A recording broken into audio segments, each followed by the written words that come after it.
Welcome home to USA Global TV and Radio, a place where dreams take flight, with authentic storytelling, diverse perspectives and meaningful conversations, where global stories unite and bridges are built beyond all borders. Discover world-class education, entertainment, hope and inspiration. Together, we're building bridges worldwide. Subscribe to our channel, USA Global TV. Download our app, USA Global TV. Be our guest or join our team. Visit usaglobaltv.com. Thanks to our founder and executive producer, Dr. Jacqueline Kerbeck. Music score by Yeffy Tang from Cloud Road Music. Voiceover artist Mike Porter. Creative direction by Paul Garcia. USA Global TV and Radio. Your home for global connection. All rights reserved. This video and its contents are the exclusive property of USA Global TV and Radio. Unauthorized use, duplication or redistribution in any form is strictly prohibited.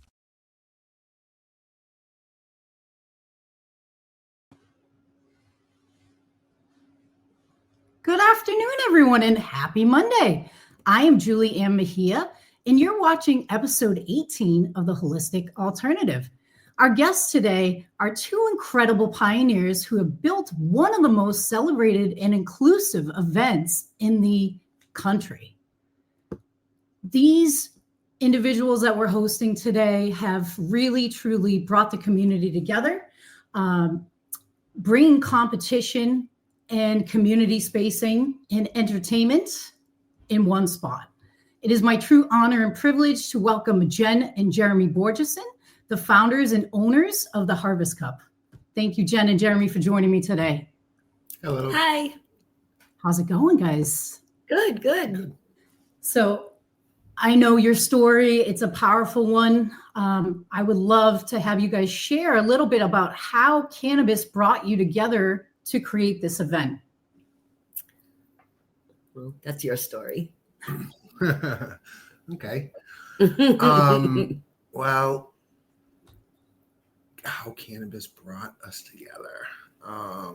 Okay. Well, to start the event. So I started the event in hopes of finding all the best cannabis products, the best growers, the best product makers, and the best way to do that really was to include everybody. So that's what we did.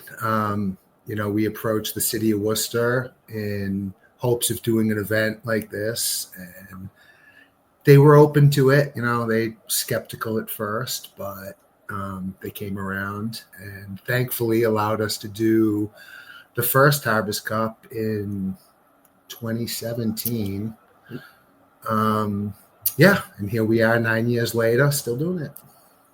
That's amazing. And so you come from California, Jeremy, and you've had experience, working with the plant for a number of years, correct? Yes. Okay. Yeah. That's awesome.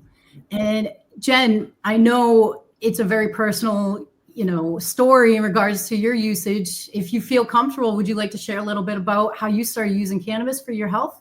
Yeah, sure. So first of all, we lived in California for a few years, but we're both from Massachusetts. But when I was a teenager, I probably was around 14 when I started getting severe migraines. And, being 14, I also happened to be experiencing with cannabis around the same time. And I realized that cannabis was the only thing that helped my migraines. The doctors put me on some pretty powerful painkillers, Vicodin, things like that. And they just made me feel sick. So, but I was always afraid to tell them that cannabis worked. So I just kept taking the prescriptions, but the cannabis was what helped. It wasn't until years later that, I felt comfortable enough telling them. And obviously now that it's legal, they are on board with it. So. Now, I think a lot of patients, myself included, unfortunately had the same occurrence, with the traditional system. It was looked down upon, and discriminated against. And, we were taught in school, and I'm sure you can relate to this too with your psych background, that it wasn't, an entry drug, and they totally propagandized the usage. Yep. And, when our kids were little, our house was raided 2 or 3 times, and we were always just so afraid of losing our children, and luckily that never happened. But it was another level of it that just adds so much stress to not necessary. Nobody cares if you have a liquor cabinet full of alcohol, but they would really look down on you. And the last time our house got raided, we actually fought back because our kids were older and we weren't in danger of losing them. And we won. So we were able to get our medicine back, and the whole case was dismissed. It took a couple of years, and a lot of money, but we were so proud of ourselves for doing it. I think that's terrible that anybody in this world should have to be discriminated against for nature. And Jeremy, that's one of my favorite photos of you with the police officer with your stuff back. I think it's a terrible incident, but we can laugh about it now. But again, it should never happen. Right. It's illegal to begin with. Right. Yeah. No, I appreciate you sharing that. It's a really difficult industry to be in. So, you guys had some health issues. Jeremy's, a professional grower, essentially being from the West Coast. How did you bring together, these thought processes to create, first of all, a competition, but an event to bring the community together? Well, he had been to the Emerald Cup several times in California and kind of envisioned doing something like that here where you could bring everyone together. And, but obviously the first year when we approached the DCU Center, everybody was terrified. You would have thought we were asking to host a crack convention, for the love of God. But, once we made a lot of promises, and, we had to make a lot of concessions the first year. And then they realized it really wasn't that scary, and they welcomed us back the next year. And every year it's just been a little bit more like accepted and easier to deal with a lot of the things. I think that's wonderful. It just means that, hey, it's being more normalized. The majority of people, consume. It doesn't matter, your ethnicity, your background, financially, like people consume it. So right. Coming out of the closet for many people, that's a nice way to bring the community together with like-minded individuals that consume. Right. So that's awesome. We think so. We hope so. No, absolutely. It's an amazing event. It's one of the only events I support because it's run so professionally. You guys do such an amazing job. We appreciate that. Of course. Let's talk a little bit about the competition and how that has been developed. Yeah. So what kind of, entries do you guys see in categories do you guys, have for judging positions? Let's talk a little bit about that. It's definitely evolved over the years. We've gone from like doing flower as indoor outdoor for a bit. Then we did indica sativa. And then we talked a lot about how people like me, I don't like fruity cannabis. So I would not be a great cannabis judge of everything because, I don't like it. So we talked about terpenes, and we ended up doing our categories by terpene profile so that judges are asked what terpene profiles they prefer, and they're assigned to a terpene profile they prefer. We also have several edible categories, topicals, tinctures, and we've seen it runs the gamut. 1 year we might get 10 topical entries, 1 year we might get 2. It's the market is ever changing, as you know. And so this year we ended up with 18 total categories. Oh, wow. That's amazing. So how many judges typically you guys assign to each category? 5 judges for each category. Wow. Okay. Wow. So it really is pulling the community together to say, hey, your product's amazing, or hey, this needs a little work. So it's really getting that kind of outside perspective for competitors. I love that photo. It's so cute. That's an oldie but a goodie. It definitely is. Ed Rosenthal there, and Ed, well known throughout the country. He's an OG in the space, and I love how you guys really kind of blend, the business side of things with other spaces as well. Let's talk about some of the other vendors that come besides cannabis vendors or dispensaries. Oh God, we have everything from jewelry to candles and soaps and tie-dyes and window and roofing companies and so many. I'm trying to picture the map right now. So many vendors. And you can go to our website and go to the exhibitor page, and most of them have their website linked to their logo. So if anybody wanted to see who's going to be there and what they offer, they can certainly do that. Go to the website, check it out. But there's a lot of opportunity to start Christmas shopping, and I personally get a lot of mine done at my event. I think that's awesome, and it's nice to be able to support local craft, people that are making things for the community. Yep. So that's awesome. Yep. We've got some nonprofits out there too. Yes. Let's talk about some of the nonprofits you guys host or have hosted throughout the years. Patriots Helping Vets comes every year. MassCan comes every year. We've had the Prisoner Project. Last Prisoner Project. They couldn't make it this year, but they've been, they're fun. It's a fun area where the nonprofits are. They don't sell anything, and they're literally just out there having fun and talking to people and trying to teach them about their organizations and just having fun. So it's a great little group. No, that's awesome. And yeah, I remember a couple of years you guys had like veteran dog services and stuff, and the pups were there out front. So that's awesome. And, the event itself is just so much fun. Let's talk about, how it works and goes for someone that's never been there. I've been there. So run us through a weekend. How does it typically work? So it starts Friday night with our kickoff party, which is a free party we have for all of our judges, competitors, vendors, and some of our friends. We do swag bags to the first 100 or so people who come in. We have a huge raffle with lots of fun prizes. The springtime Shaka kids always give us, well, not always, but the last couple of years, they've given us a BMX bike to raffle off. Mystic Fruits is giving us a couple of tie-dye teepees, full-size teepees to raffle off.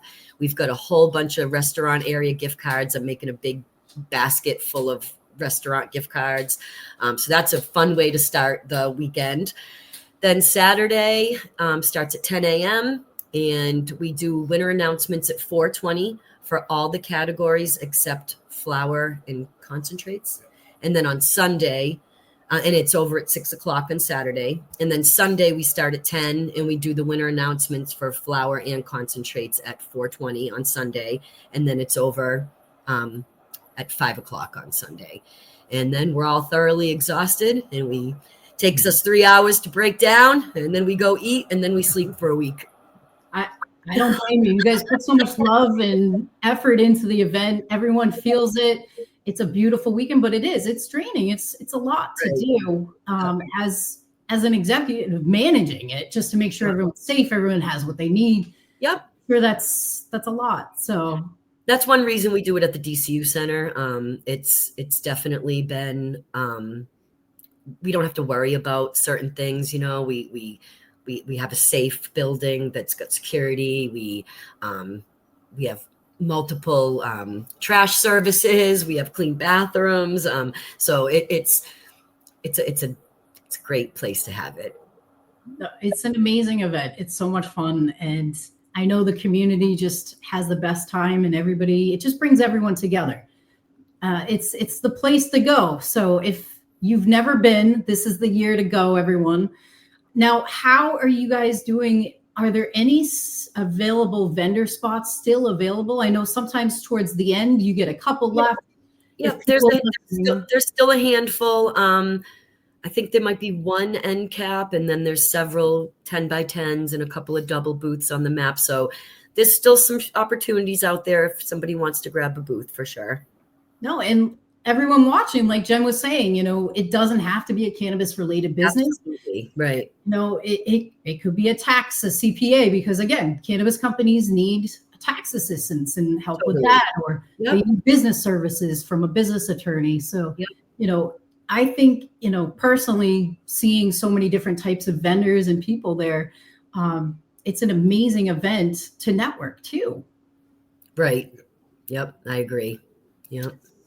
Yeah, I know a lot of people have just introduced and met through the Harvest Cup. And a lot of times too, you guys get random celebrities that show up too. That's always fun. We had Mike Tyson one year that we thought it was a joke when somebody asked if Mike Tyson could come in, and we were like, "Oh, sure, he can come in," and it was him. And then we had Jim Belushi. Yeah, so it's been fun and amazing, and yeah, things I never would have thought, that I would have. I would have gotten my Mike Tyson's arm around my shoulder. He's giant hands, giant feet. Yeah, I remember meeting him that year. I know. Yeah, that was a good one. Yeah. What's one of your favorite things for both of you? I want to ask this separately to you both. What's your favorite part about running this event and like seeing it all come together? For me, it's when it starts, and I can just go have fun, and because it's so much work leading up to it, and then the day of it, my work is pretty much over and I can just go have fun. So, barring any emergencies and people who need me, which, it happens, but I can go have fun. I can shop, I can chat with the vendors and make sure they're happy. And so that's my favorite part of it. That's awesome. What about you, Jeremy? The competition is my favorite part, meeting all the amazing growers and product makers that we have. And yeah, that's it for me is the competition. That's what it was all based upon originally. I just got to give you guys props. I've seen other events done. People pay for kits or they don't test them correctly. You guys have a very rigorous process. All the entries get tested. Can you talk a little bit about like how you roll out the entries? The only things that get tested are the flower. Okay, great. So, yep. But there's never, there's an entry fee to enter the competition, but no, we do not charge money to judge. We actually have a pretty strict application process. And, we try to open it up to new people every year to give new people a shot. So we may have some good judges that have been here for several years. We might give them a year off to let somebody else have a chance. We never let anybody judge the same category 2 years in a row. And they can't be a judge if their company is entering, in a particular category. Obviously, they can't judge it. No, that makes perfect sense. Again, you want to keep it as fair as possible. So you want to pick a judge that's going to judge their own entry. So that's great. Right. No, that's amazing. You guys are awesome. And we only let each judge one category. Gotcha. Yeah. Okay. Yeah. So what kind of people volunteer for judging? And let's talk a little bit about the process too in running it. You allow people to volunteer and be a part if they can't afford to come, they want to help and work the community event. We do. We have, this is our 9th year. So I will say we don't really open it up to new volunteers anymore. We've got a really great team of dedicated, good volunteers. It took a few years to find that, because it happens. What was your other question? Oh, that was basically it in regards to. Oh, and how we, okay. And then like, the judges, how we find them. Anyone can apply. We don't put out a public application, but word of mouth, it gets around. People, ask me about it. I'll send anybody an application. We did for a while, we would offer if somebody won the competition, they were automatically given the opportunity to judge that category the following year. We don't do that anymore because we had a little thing one year with somebody who couldn't judge part of the products. But I will say that if you win a category and you want to judge it the next year, as long as you don't have any problems judging every sample in the category, we would absolutely let them do that, as long as they don't want to enter again. But I will say that most of them decided not to judge because they wanted to enter again. But we have a lot of people who, growers who want to judge, edible makers, topical makers. And I love when I have somebody who knows what goes into the process of making the product, judging it, instead of just all people who are just fans of eating edibles. No, it's always nice to have, a perspective, from not only a consumer base, but from a lab perspective, somebody that's had lab experience judging concentrate or edible in the lab, so Sure. Yep. I think that's wonderful. I think you guys do an amazing job just putting that together, that it's fair and it's concise and people can do it. So no, I thank you guys for everything. That's wonderful. And so we see pictures with the grandbabies and stuff too. Some people do bring their kids and stuff, correct? Babies are only allowed if you can carry them, wear them on a baby carrier. We cannot. It's a 21 up event, and to avoid any conflict or problems, we just no children, no walking children, no strollers. If you can wear the baby, you can bring it. That's awesome. Yeah. No, and we ask everybody to please keep animals to legitimate service animals. We know everybody loves their dogs. We love your dogs too, but we have a lot of people with legitimate service animals, and it's a real problem when people bring in other animals with the legitimate service animals. We've had some issues, and so we know there's nothing much we can do about it, but we just ask everyone to please. It's so helpful if you just stick to the legitimate service animals. No, absolutely. And it's a fun event. People party, they have a good time. Totally. So any tips for people going for the first year that might overdo it a little bit? I know personally we've seen people on Friday night just getting, right. We've always have CBD vendors around, and they're always willing to help give someone a little CBD if they need it to help them bring them down. I do always recommend to just go easy. If people give you samples, you don't need to eat them all at once. You can put a few in your pocket, bring them home for later. Yeah. No, that's great. Those are good tips, because again, we want everybody to be safe. We want everyone to have a good time. We don't want people puking, So my other pro tip is I don't care how much you smoke. If you don't eat edibles, it's not the same. So I've had so many people try edibles for the first time and say, oh, I'm fine. I can handle, 50 milligrams because I smoke every day. And I'm like, no, that's not the same. So just know, if you don't eat edibles, I don't care how much you smoke, please start low, go slow.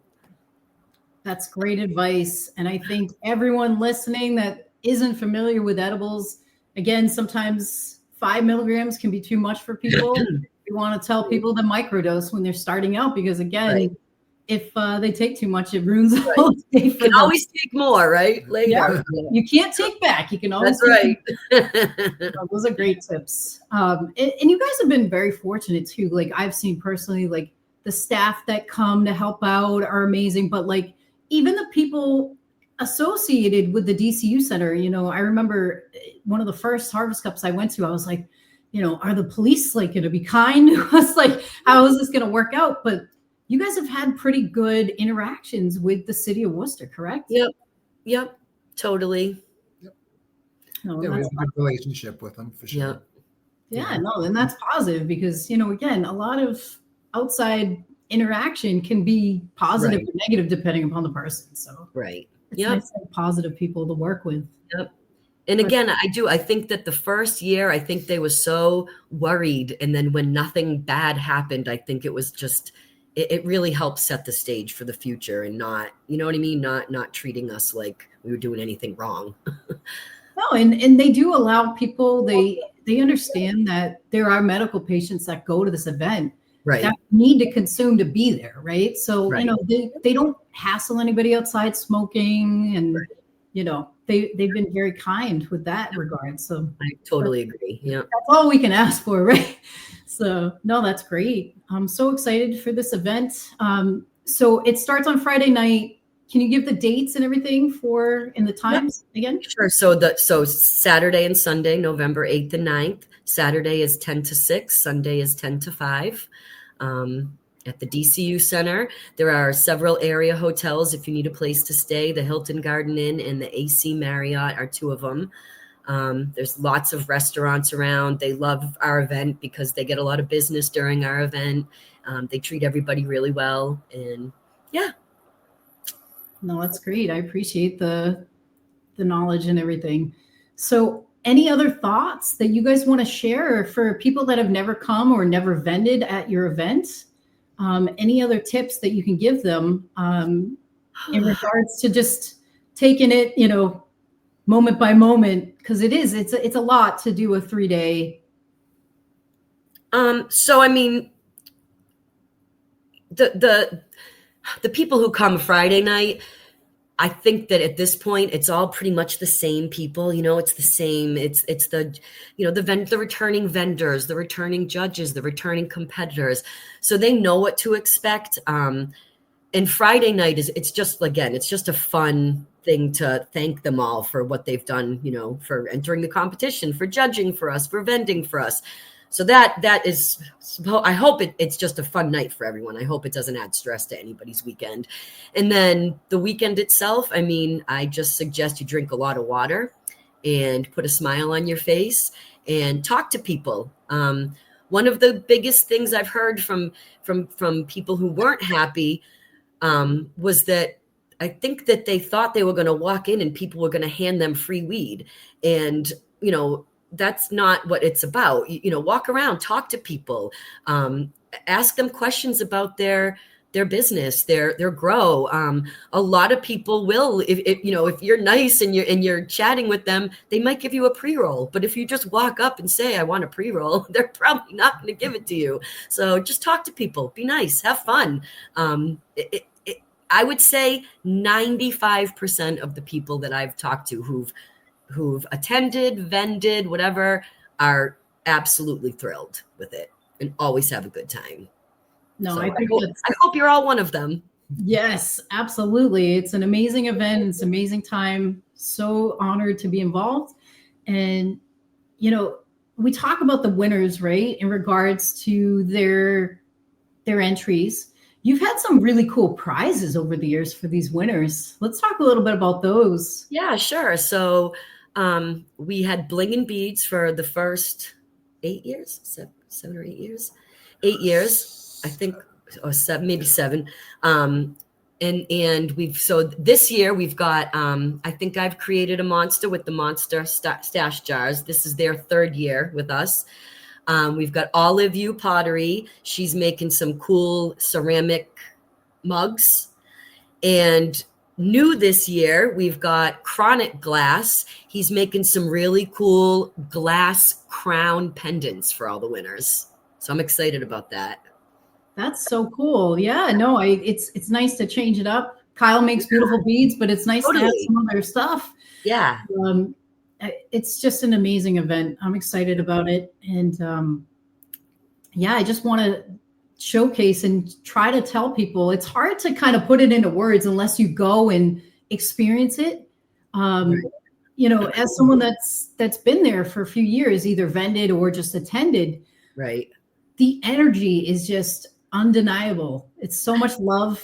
I will say that I have a hard time getting through and seeing every vendor, and I'm there for the whole 2 days. It's just, you're right. The energy's so high and everyone's in such a good mood and you just want to hang out and talk to people for so long.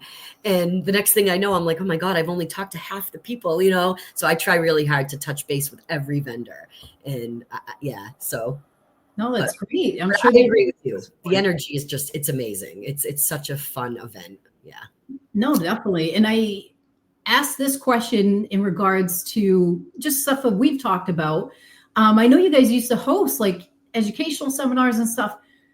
Have you found that to be a little bit? So what happened was nobody would really go because I think they were just having fun on the floor. And so, we started having people come to us, nobody's at my thing. Can you make people come watch me speak? And how do you make people? So, after a few years of that, we tried all different things. We tried doing it up on the 3rd floor where it would be quiet. but nobody wanted to leave the main floor. So then we tried dedicating an area of the main floor, but it didn't really work out any better. It was loud and still nobody really went. So we just decided, that's not what we're about. That, there are plenty of events that have lots of that kind of stuff. And if people want to be on the floor having fun, then that's what we're going to give them. No, I think that's great, because a lot of people that host events, they do what they want, right? It's not about, the community. They consider it, right? It's their event, but you guys actually listen and watch and see what works and what doesn't. Yep. So that's huge. Thank you. I commend you guys for that. I know it's weird to make those changes, but again, when the community speaks, you listen. So that's great. Yep. So, new this year, what we do have is a whole bunch of glass artists coming in and setting up a little area with just all glass, all different. I don't even, a friend of mine is organizing it, so I can't even off the top of my head give any names, but I know there's some pretty high profile glass artists, and we'll be posting about it on social media on Instagram. So that's awesome.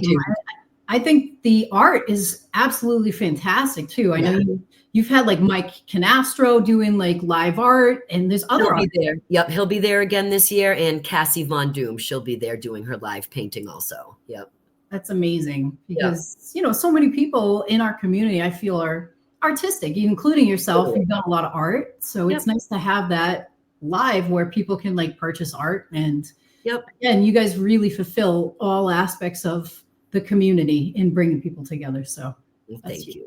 Yeah, absolutely. So where do you guys see, the future of the Harvest Cup going? I don't know. With everything changes every year, things change. It's hard to say until the new year starts and we see, we got to see how this year goes. We have to see what I want to do a survey this year.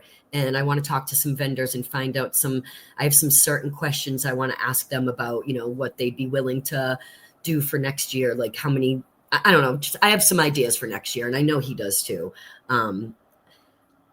We want to keep the competition going for sure. The competition is the baby of, it's his baby. It's the reason we do it. We've talked about possibly going to a one-day event next year. That's one thing that I'd like to talk to the vendors about, see if people would be happier with that or if they wouldn't like that. So just, we've got some things in mind. Awesome. Well, you guys are amazing. You really, truly pull the community together. It's such a beautiful event. Those who are watching that have never been, this is the year to come. So Jen, where can people buy tickets? I know they're available not only on your website, but Ticketmaster sells them as well. Yeah, we highly suggest you buy them at the door to avoid the exuberant online fees. If you buy them at the door, there's still like a facility fee and there's probably a Ticketmaster fee. But if you buy them online, there's definitely extra fees. Buy them at the door. They're not going to sell out. It's a huge venue. And the tickets will be $30 for Saturday, $20 for Sunday, or $40 for a weekend pass. Oh, wow. That's awesome. That's amazing. I mean, considering some of the other events and what they charge, that's very affordable for people in the community to go to. We try to keep it affordable. We want local people to come. We want people from far away to come. We know a lot of people are buying plane tickets to come. So we do want to keep it affordable. That's amazing. So anyone watching that wants to reach out to you for those end caps or any type of,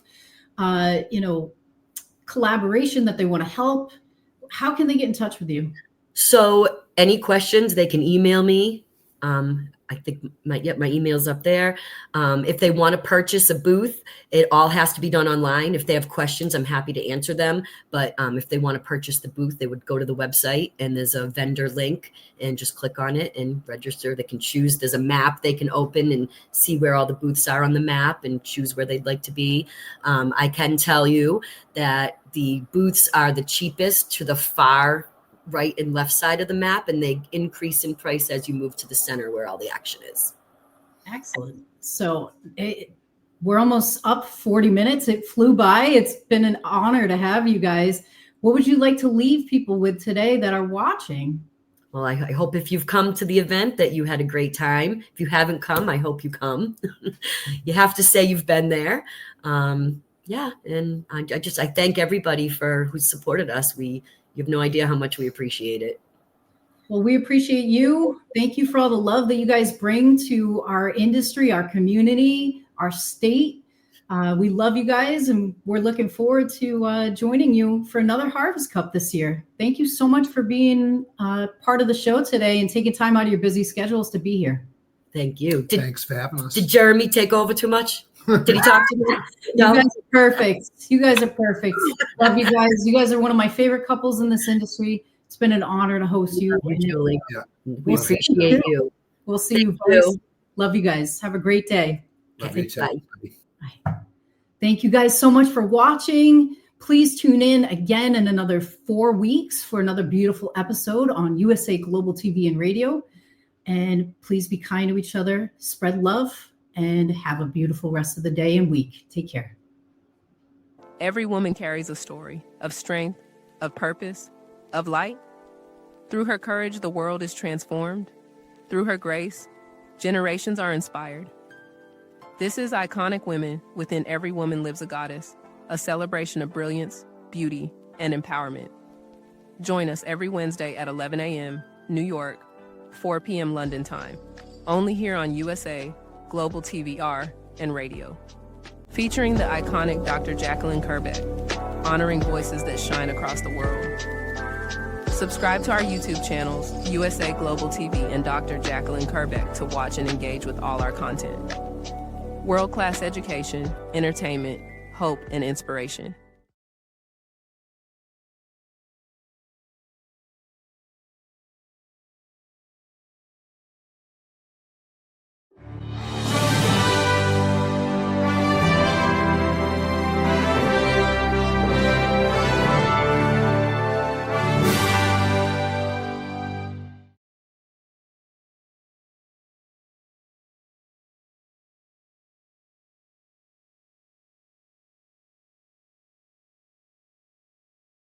Is it true?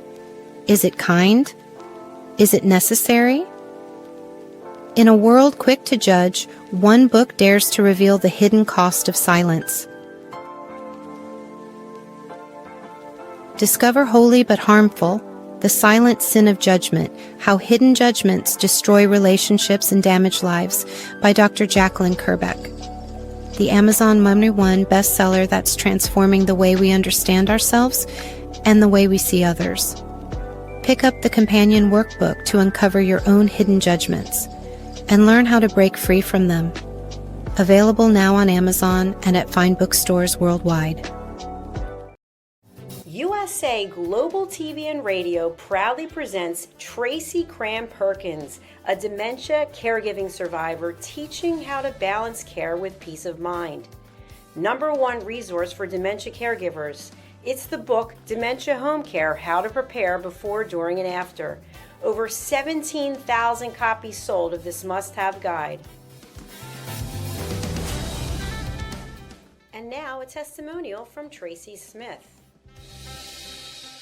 If I was to describe this book to someone who is going through a similar situation, I would underscore how important it is to have some sort of a tool or a guidebook to help you through certain stages. And there's so many, it's such an unknown topic to the average person. And to have this as a reference is essential. It's going to help you get through it personally, as well as help your loved one manage.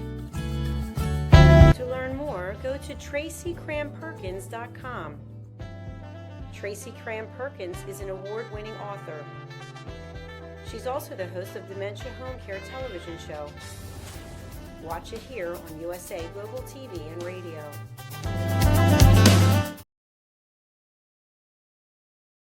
Thank you, viewers and listeners of USA Global TV and Radio, for joining us today. We're honoured to have your time and attention as part of our global community.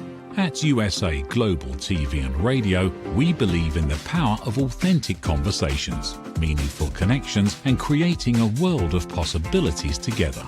Want to be part of something bigger? Join our team of elevated listeners at usaglobaltv.com, a space where your voice matters and your ability to listen transforms relationships.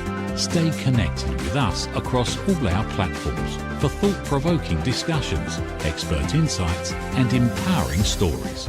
Subscribe to our channels at youtube.com/c/USA Global TV.